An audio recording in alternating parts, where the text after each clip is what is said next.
Goeiedag geliefde en welkom by dag 6, ons laaste oordenking van hierdie week. Ons eerste volle week van 2026 is agter die rug. Kan jy dit glo? Ek vertrou dat hierdie week se oordenkings jou werklik gehelp het om jouself reg te rig vir 2026. Nou, hierdie week was nie bedoel om alles vir ons op te los nie.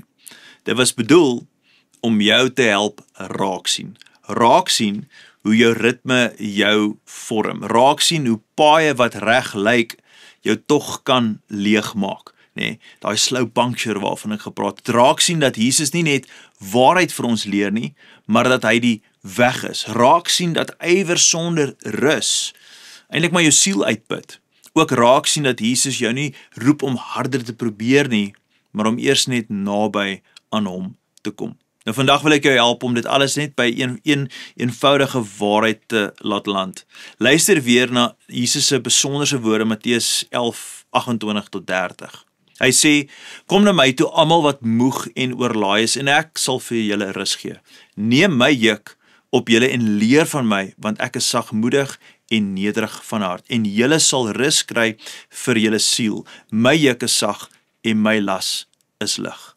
Nou Jesus sê eintlik vir ons iets besonders hier. So hy sê nie net kom rus nie, hy sê ook neem my juk. 'n Juk, wat was 'n juk? Juk was 'n houtstuk wat twee diere saam verbind het om in dieselfde rigting en teen dieselfde pas te beweeg. Met ander woorde, Jesus nooi jou nie in 'n lewe sonder verantwoordelikheid in nie. Nee, hy nooi jou in 'n lewe van saam beweeg.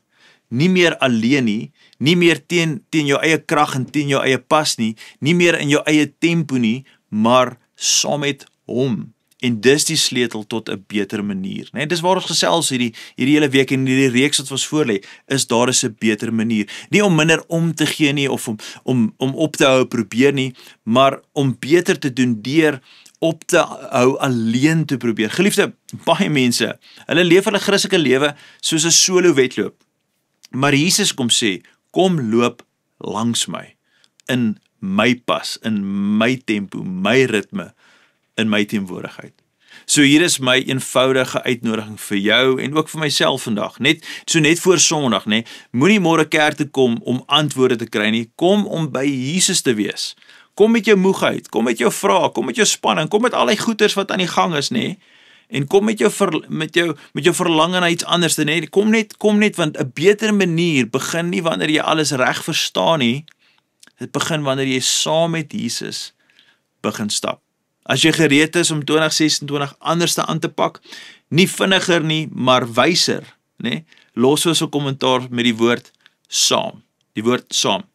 En dan sien ons jou môre op hierdie platform, want geliefde, daar is 'n beter manier. Kom ons bid saam. Hemelse Vader, dankie dat ons hierdie jaar kan wegtrek, gerig na U toe, opgewonde om naby aan U te wees, Here, om hierdie woorde te vat, hierdie uitnodiging van Matteus 11 wat sê, kom na my toe, almal wat moeg en rus is, en neem hierdie juk op ons skouers. Vader, ons soek U ritmes, U maniere, U beter manier van die lewe. Dit is my gebed, Vader, dat ons sal leer om daai juk op ons skouers te vat, sodat ons sal ophou probeer om dinge alleen te doen, maar saam met U te beweeg in U pas en in U liefdesritmes. Ek bid dat 2026 nie net vir beleef nie, maar vir almal wat luister en oral waar hulle ingeskakel is in hulle plaaslike gemeentes, Here, dat hulle met ywer sal instap met 'n begeerte om naby aan Jesus te wees, en van daaruit sal ons lewens radikaal anders te begin lyk. Vader, so daarom vra ek, Here, vir die hand van genade oor ons, dat ons môre wanneer ons instap en tyd en spasie skep om te aanbid en te beleef, ons eerste sal soek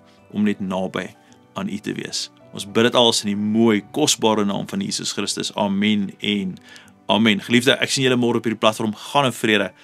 Totsiens.